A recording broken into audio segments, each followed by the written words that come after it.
સુરત શહેરમાં જે પ્રકારે છેલ્લા 48 કલાકથી સતત જે વરસાદ વરસી રહ્યો છે, જેના કારણે ક્યાંક પાણી ભરાવાની સમસ્યા તો ક્યાંક લોકોને વાહન ચાલકોને પણ હેરાનગતિ થઈ છે. છેલ્લા 48 કલાકમાં સતત વરસાદ વરસવાને કારણે લોકો પરેશાન થયા છે.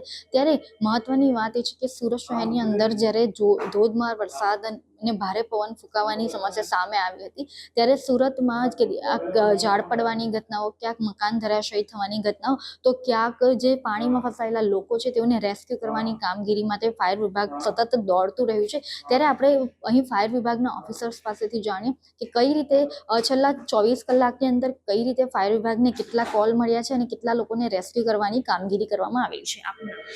મારું નામ ફાયર ઓફિસર દીપક સપકાળે છે, ફાયર કંટ્રોલ ઇન્ચાર્જ.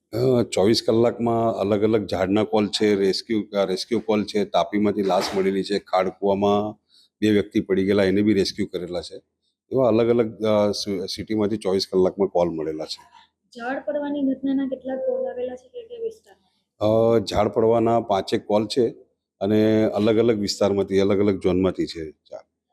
ફાયર વિભાગની ટીમ અત્યારે કઈ રીતે 24 કલાકની અંદર કામગીરી કરી છે, કઈ રીતે મોનિટરિંગ કરવામાં આવી રહ્યું છે? 24 કલાક અમારી ટીમ સતત કામગીરી કરી રહેલી છે.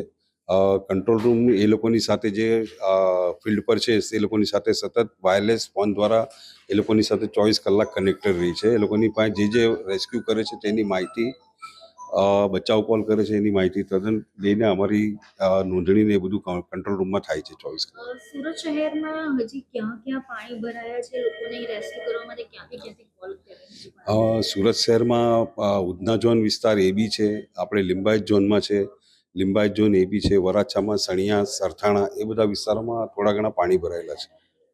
કઈ રીતે હજી પણ જે ફાયર વિભાગ છે કઈ રીતે કંટ્રોલ રૂમમાંથી મોનિટરિંગ કરી રહ્યું છે અને કઈ રીતે કોલ હજી આવી રહ્યા છે?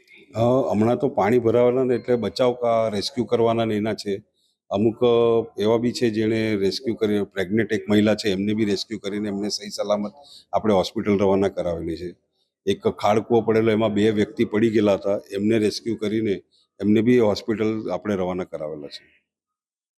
જે પ્રકારે આપણે સુરતમાં અહીં જે કંટ્રોલ રૂમ ખાતે ફાયર વિભાગના ઓફિસર સાથે વાત કરી તેઓએ જણાવ્યું તે મુજબ સુરત શહેરના અલગ અલગ વિસ્તારોમાં, અલગ અલગ ઝોનમાં ઝાડ પડવાની ઘટના, તો ક્યાંક જે મકાન ધરાશયી થયા હોય, તો ક્યાંક જે ખાડીમાંથી મૃતદેહ મળવાની પણ ઘટના સામે આવી હતી. અને સુરત શહેર ફાયર વિભાગ દ્વારા કંટ્રોલ રૂમમાંથી સતત આ તમામ જે પરિસ્થિતિઓનો તાગ મેળવવા માટે સતત મોનિટરિંગ કરવામાં આવી રહ્યું છે. ફાયર વિભાગની ટીમ સતત ખડે પગે મોનિટરિંગ કરીને તમામ જે પરિસ્થિતિઓને પહોંચી વળવા માટે સતત પ્રયાસો કરી રહી છે. અને જ્યાં જ્યાં રેસ્ક્યુના કોલ આવી રહ્યા છે ત્યાં હજી પણ ફાયર વિભાગના જે ટીમ છે તે પહોંચીને લોકોને રેસ્ક્યુ કરવાની પણ કામગીરી કરી રહી છે. મહત્વની વાત એ છે કે ગઈકાલે જે પ્રકારે ભારે વરસાદના કારણે જે છે તે ખાડીપુર જે હતું, જેમાં એની આસપાસના જે વિસ્તારોમાં પાણી ભરાવાની સમસ્યા સામે આવી હતી, લિંબાયત વિસ્તાર છે, ઉધના વિસ્તાર છે, એવા પાણી ભરાઈ જવાના જે વિસ્તારો હતા ત્યાંથી લોકોને રેસ્ક્યુ કરવાની પણ કામગીરી ફાયર વિભાગ દ્વારા કરવામાં આવેલી છે. કેમેરા પર્સન સાથે રશ્મિ રાણા, રફતાર, સુરત.